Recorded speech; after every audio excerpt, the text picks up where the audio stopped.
our wedding night turned into a marathon I never expected. I honestly thought wedding nights were mostly a cliché. After the ceremony, the reception, the endless photos, you're supposed to crash the second you hit the bed. At least, that's what I imagined. But my husband clearly had a different plan. The hotel room was set up like something out of a movie. Rose petals on the bed, champagne on ice, even a playlist of songs from our early dates. My heart was racing before we even touched the champagne. I figured we'd have our moment once, maybe twice, and call it a night. But every time I thought we were finally done, he'd grin, kiss my forehead, and somehow find the energy for another round. I kept joking, "Okay, now we're done," and he just laughed. By sunrise, my legs were shaking so badly I could barely stand to pull the curtain shut. He handed me a glass of champagne with that same mischievous smile and said, "So, round 7?" I couldn't stop laughing. It felt ridiculous and over the top, but also unforgettable, exhausting, overwhelming, and honestly, one of the best nights of my life. The only downside? I slept through half of our honeymoon the next day. Our wedding night wasn't about sleep. It was about proving a point. Everyone told me the wedding night would be short. Too much champagne, too much food, too much exhaustion. I expected we'd collapse and laugh about it in the morning. But my husband looked at me like he'd been waiting years for this exact night, and he wasn't about to waste a second of it. The hotel suite was glowing with candles, music low, our cake topper sitting crooked on the nightstand. He pulled me close and whispered, "Tonight is ours. No interruptions." It wasn't about performance. It was about holding on to the moment, like it would disappear if we let go. But here's the part I didn't expect. Every time I thought he'd finally fall asleep, he'd roll over, grin like a kid with a secret, and say, "We're not done yet." By the 5th round, I was breathless. By the 9th, I was begging for water. By the 10th, I swore he was fueled by wedding cake and adrenaline alone. At sunrise, he kissed my hand and teased, "11. That's our number now." I laughed until tears came, too tired to argue. We missed our honeymoon brunch, slept half the day, and still joke about it years later. That night wasn't just unforgettable, it was legendary. Our wedding night was less romantic movie, more awkward comedy marathon. I thought we'd be too tired to even care, but apparently my husband had been storing energy like a squirrel. The first couple of times, I laughed it off, thinking, okay, he just wants to prove a point. But by round 5, I was begging for water like we were running track. By round 7, I started bargaining with him like it was a hostage situation. The worst part? The hotel walls were paper thin. At one point, someone actually knocked on our door and yelled, "Some of us are trying to sleep." I wanted to melt into the carpet. My husband just shouted back, "It's our wedding night!" Like that excused everything. By the time he proudly announced we'd hit 11, I couldn't even stand up straight. My hair looked like I'd been electrocuted, my legs were jelly, and we missed the entire honeymoon breakfast because I literally couldn't leave the bed. The next morning, at brunch with family, my MIL asked why I was walking like I danced too much. I almost choked on my mimosa.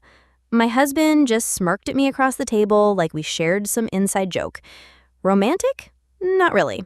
Memorable? Unfortunately, yes. Our wedding night started romantic and ended with room service walking in at the worst moment. We had this beautiful hotel suite booked, champagne on ice, candles everywhere, straight out of a magazine. The first couple of hours were honestly magical. Then, things got ridiculous. My husband seemed to be running on jet fuel. I lost count after round 6, but he didn't. He proudly kept announcing the score like it was a sports game. By round 9, I was half asleep, begging him to just let me die in peace.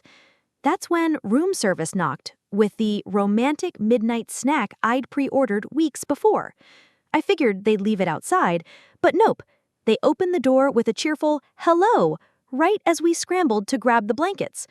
I have never screamed so loud in my life. The poor guy dropped the tray, mumbled "congratulations," and bolted. My husband thought it was hilarious. I wanted to crawl out the window. By morning, we hadn't touched the food. My hair looked like I'd been through a wind tunnel, and my legs felt like jelly. At breakfast, my dad asked why we missed the fancy hotel buffet. I just said we weren't hungry. My husband almost spit his coffee out, trying not to laugh. It was supposed to be romantic. Instead, it felt like a slapstick sitcom no one asked for. Our wedding night ruined the first day of our honeymoon flight. I was warned that wedding nights are exhausting, but my husband apparently thought it was the Olympics. He treated every round like a new personal record. By the time he hit double digits, I was delirious, begging for sleep, while he was grinning like he'd just won gold. The problem? We had a honeymoon flight at 10 a.m. the next morning. I could barely walk straight through the airport. TSA probably thought I was drunk. I was limping, hair still a mess, clutching a neck pillow like it was a life raft. On the plane, I thought I'd finally rest, but nope. My husband kept winking at me like some inside joke, and at one point whispered, 11, under his breath. I kicked him so hard under the blanket, the guy in front of us turned around. The worst part? Halfway through the flight, the turbulence hit, and I nearly cried because my body was already sore in ways I can't even describe. Meanwhile, my husband was cheerfully ordering champagne like we hadn't just pulled an all-nighter. By the time we landed, I was basically hobbling, and when the resort staff asked if we'd had a romantic first night, my husband smirked so wide I wanted to disappear. Romantic? Maybe for him. For me, it was survival mode. Our wedding night came back to haunt me at family breakfast. The night itself, let's just say my husband treated it like a personal challenge. Every time I thought we were done, he'd grin and say, "Just one more." By the end, he'd counted to 10 like it was some victory lap. I could barely move. The real horror was the next morning. We were meeting both families for a celebratory breakfast. I thought I could play it cool. Shower, makeup, a flowing dress. But apparently, my body didn't get the memo. I was walking like I'd run a marathon in heels. Of course, my mom noticed immediately. "Sweetie, are you okay? You're limping." I panicked and blurted out, "Oh, the dance floor, I twisted something." My dad just raised an eyebrow, clearly not buying it. My husband? He smirked into his coffee like the world's worst poker player. To make it worse, his aunt loudly said, "Looks like the newlyweds had fun last night." The entire table laughed while I tried to disappear into my croissant. My face was redder than the strawberries on my plate. Romantic night? Sure, but nothing prepared me for explaining to my entire family why I couldn't sit comfortably the next morning. Our wedding night turned into a noise complaint. I thought we'd have this perfect movie-style wedding night. Candlelight, champagne, soft music. Instead, my husband decided to treat the whole thing like an endurance challenge. By round 5, I was already begging for mercy, but he just grinned like he was setting a record. The problem? Our hotel had ridiculously thin walls. Around 2 a.m., someone banged on the wall and shouted, "Some of us are trying to sleep." I wanted to crawl under the bed. My husband, he yelled back, "It's our wedding night!" Like that magically excused everything. It didn't stop there.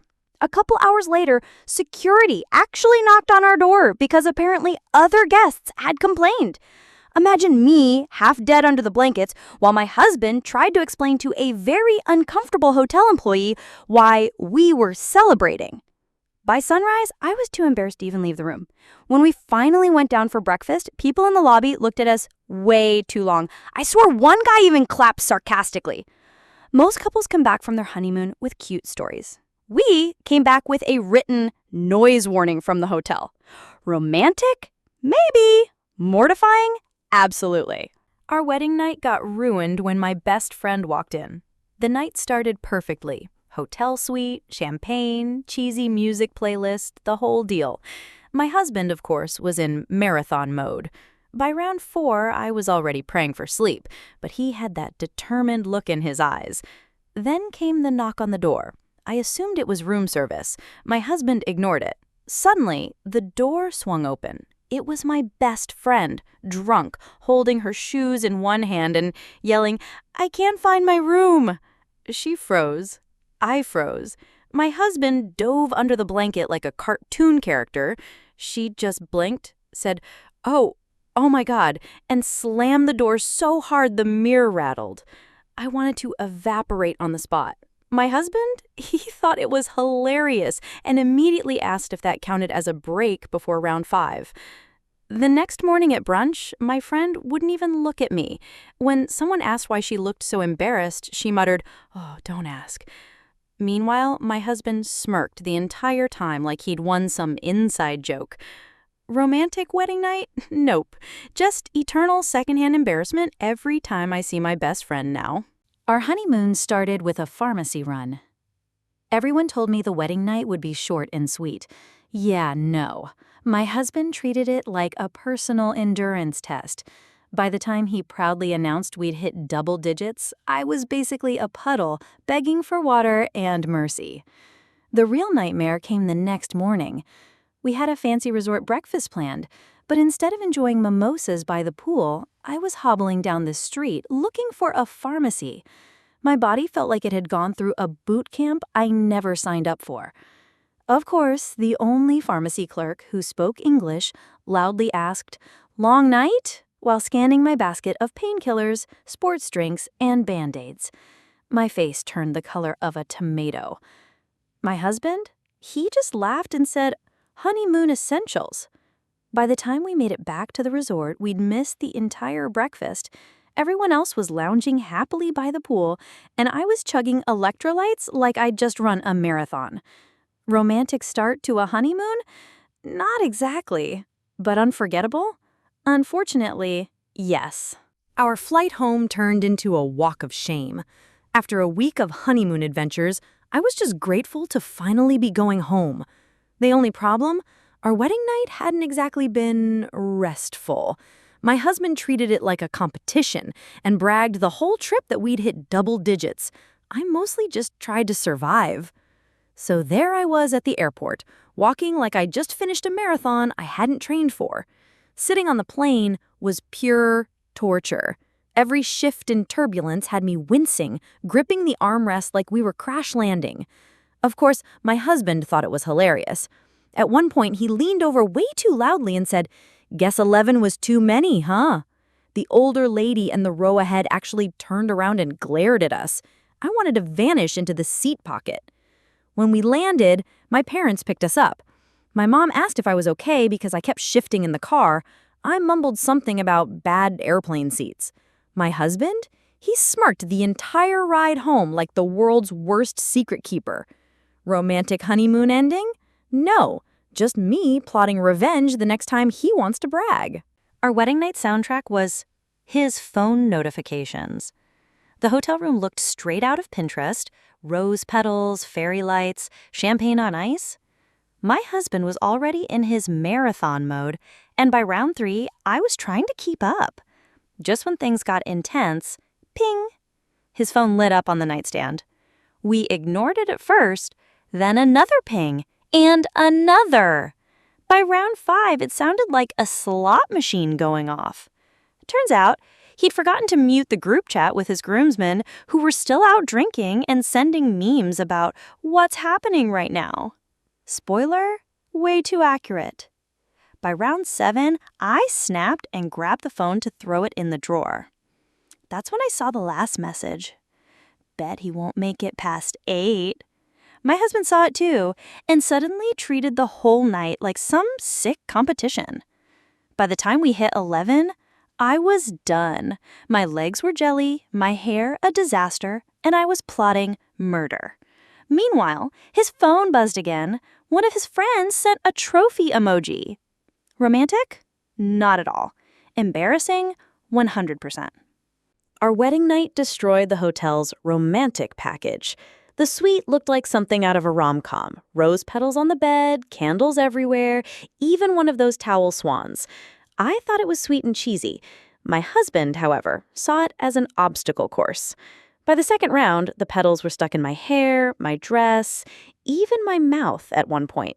Nothing kills the mood faster than choking on a rose petal. The towel swans, one ended up on the floor, the other somehow in the ice bucket. Don't ask. By round 6, I was begging him to let me breathe, and by round 9, one of the candles tipped over. Thankfully, it just scorched the nightstand, but for a split second, I thought we'd burn the hotel down. When housekeeping came the next morning, the poor maid looked like she'd seen a crime scene. Petals everywhere, melted wax on the dresser, champagne bottle tipped over. My husband just shrugged and said, 5-star package, 5-star workout. Romantic? Not really. Expensive cleaning fee? Absolutely. Our wedding night got hijacked by takeout burritos. I wanted the Pinterest fantasy. Rose petals, champagne, slow music. My husband, he decided we needed fuel first and ordered burritos from a 24-hour place down the street. Romantic, right? So there we were, still in our wedding clothes, eating burritos in bed, surrounded by petals. By round 3, I was already questioning my life choices. By round 5, the bean started fighting back. Let's just say, it was not silent. At one point, he actually laughed mid-kiss and said, "That was the burrito, not me." I wanted to evaporate on the spot. By round 7, I couldn't tell if I was crying from laughter, shame, or stomach cramps. When we finally collapsed, surrounded by foil wrappers and rose petals, his phone buzzed.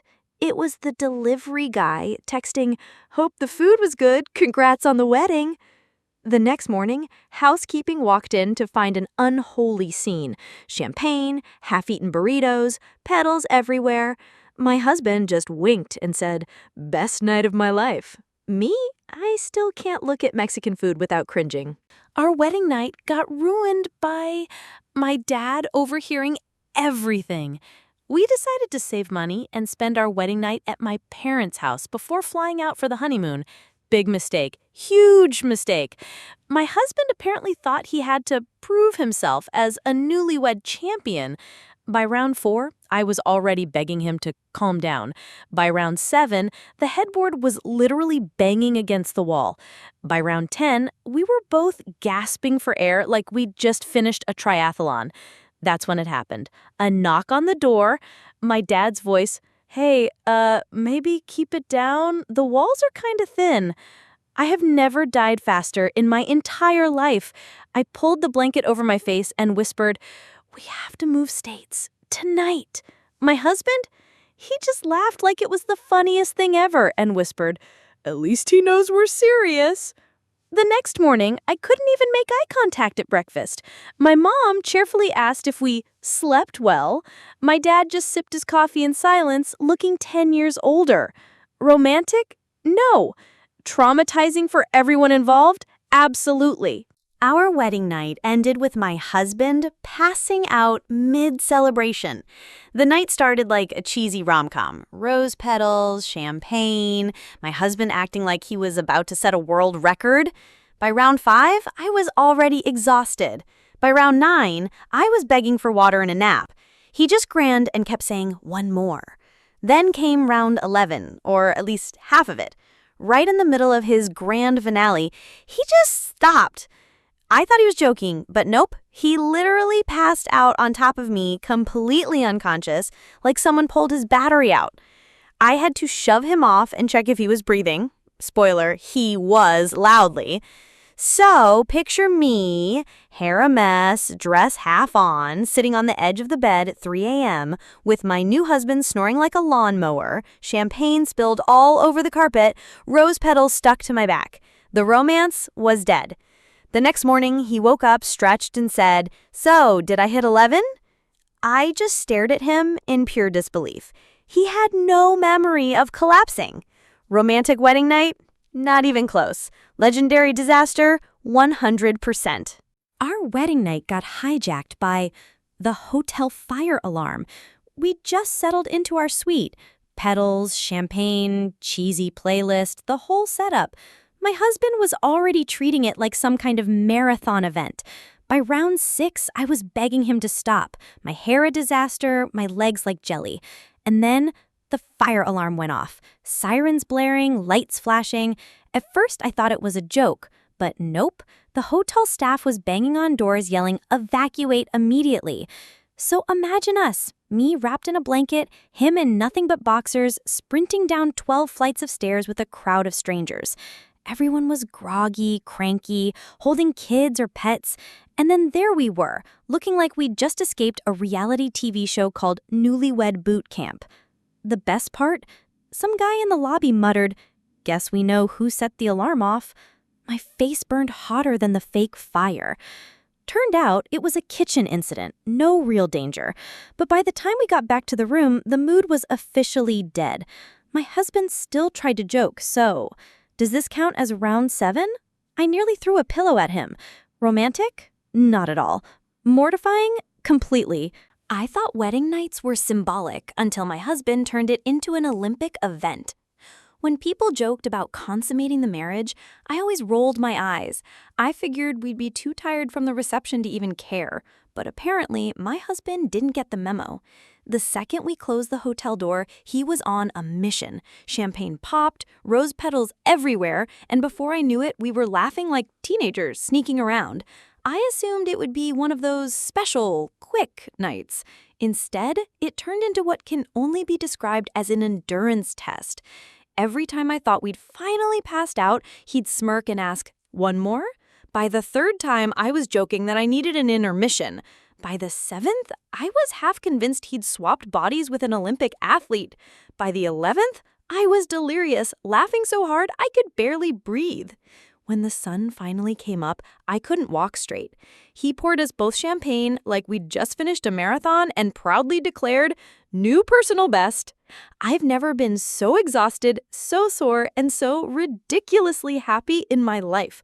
Honestly, we barely saw the honeymoon for the first 2 days because I was recovering.